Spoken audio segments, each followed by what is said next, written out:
Reports uncovered by Israeli researchers show Palestinian leader Mahmoud Abbas worked as a Russian KGB agent in the mid-1980s. We speak with one of the researchers who uncovered the documents. Reports say Republican Donald Trump will restore military funding if elected as he designs a new plan to fight ISIS. And Apple is set to launch its newest iPhone in Silicon Valley.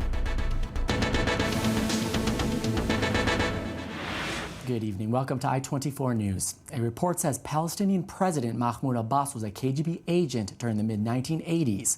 A short while ago, we spoke with fellow researcher at Truman Institute and Hebrew University, Gideon Remez, who uncovered the documents. This document was part of the large archive that was smuggled out to the West by the former KGB archivist Vasily Mitrokhin in the 1990s, in the early 1990s. Part of it was published at the time by him and the historian Christopher Andrew, but this particular document was not, and it became accessible only when the entire archive was open to researchers last year.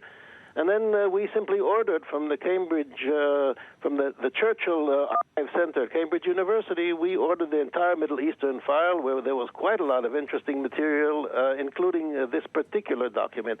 Now, this isn't the original document. Mitrokhin simply, you might say, summarized and sometimes copied out the documents in his own handwriting, and this is a typescript of it.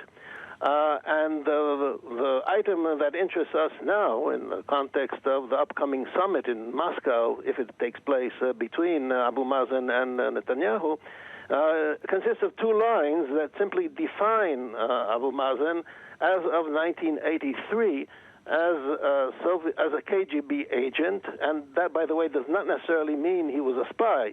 Soviet agent could be other things besides espionage. With the code name Kotov, which is derived from the Russian word for mole. He gives his birth date, birthplace, says that he's located in Damascus, so that there's no doubt that we're talking about the same Mahmoud Abbas. And the Israeli military says a projectile has landed in the Golan Heights in Israel's north. The IDF is investigating its origin, with the shell causing no injuries or damage, landing in an open field in a kibbutz. It comes as the spillover missiles from the fighting in neighboring Syria occasionally land on the Israeli side of the plateau. And we stay in Israel, where both Labor and Likud lawmakers have taken to the airwaves to criticize the centrist Yesh Atid party after a poll shows it would win the election if it were held today. Israel's Channel 2 News posting the poll showing Finance Minister Yair Lapid's center-right party would win 24 Knesset or parliament seats, while the ruling Likud party, led by Benjamin Netanyahu, would take just 22. This is the first poll ever to show Yesh Atid with the largest share. Netanyahu has served as prime minister since 2009, reigning victorious in 3 straight elections. His next showdown is scheduled for 2019, but some analysts predict his shaky 66-seat coalition majority will crumble before then. And Yesh Atid parliament member Ofer Shelach had told i24 News that Prime Minister Netanyahu's biggest obstacle is the infighting with his own party, overshadowing the job at hand. I think the biggest error is the fact that and you could see that in the train crisis of the last weekend, that political interest, political squabbles, all kinds of political phantoms even, become more important than the main issues.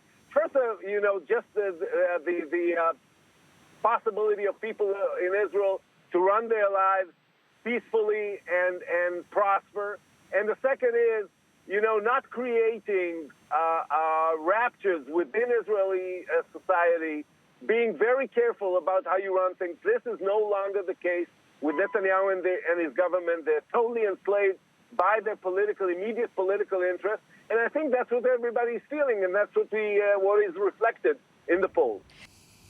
And we move now to the race for the White House, where the campaign remains in overdrive. Both tickets are rallying support across the country in key battleground states.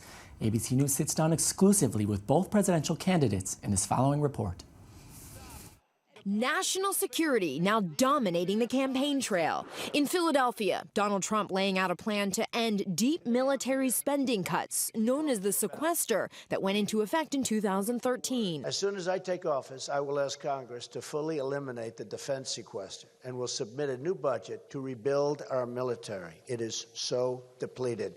We will rebuild our military. Yesterday, Trump said if he's elected, his top generals will have a critical assignment right out of the gate. They will have 30 days to submit to the Oval Office a plan for soundly and quickly defeating ISIS. We have no choice. Hillary Clinton using the issue to slam her rival. He says he has a secret plan to defeat ISIS.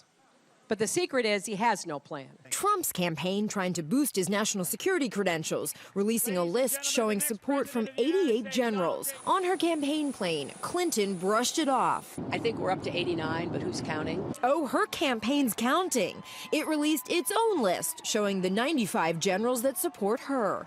And a surprise endorsement from a very unlikely source. The Dallas Morning News backing Clinton. The first time the newspapers endorsed a Democrat since before World War II. The editorial says there's only one serious candidate on the presidential ballot in November. We recommend Hillary Clinton. And conflict at sea, with the U.S. accusing several Iranian military vessels of harassing a U.S. patrol ship in the Persian Gulf. The Pentagon claiming fast attack boats belonging to the Iranian Revolutionary Guard approached the USS Firebolt with uncovered machine guns. This is the latest in a series of run-ins between the United States and Iranian vessels this past month. Rebecca Montag has the story. More tensions in the Persian Gulf Tuesday. A United States Navy coastal patrol ship changed course when an Iranian vessel came within 100 yards of it. The vessel, from Iran's Islamic Revolutionary Guard, crossed in front of the USS Firebolt. The Iranians did not reply to the U.S. ship's attempts to make contact. A U.S. Pentagon official slammed the Iranians' conduct. Unsafe and unprofessional due to lack of communications and the close-range harassing maneuvering. According to the Pentagon, the interaction began when 7 Iranian vessels harassed the USS Firebolt. This is at least the 4th similar encounter in less than a month. In August, a U.S. warship fired flares at 4 Iranian vessels that had maneuvered too close. No one else does what they do in the Arabian Gulf. They don't go out and they don't drive fast boats towards military vessels out there in the same way that they do. And nobody else does that. What I call on Iran to do is to be the professional force that they claim to be. Professional militaries, professional maritime forces don't operate in that way.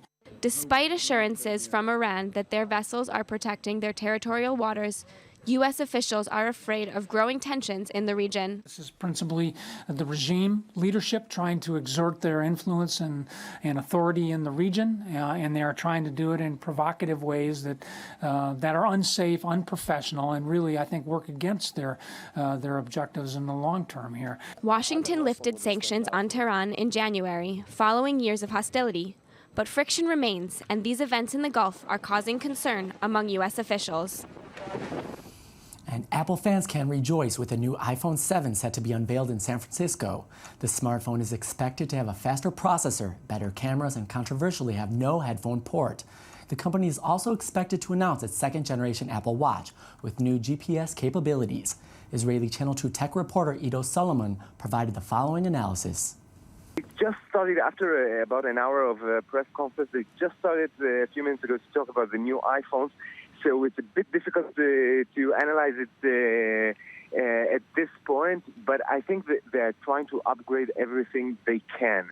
They're trying to make the devices thinner, faster, with better battery life, and to try to close the gaps with their competitors.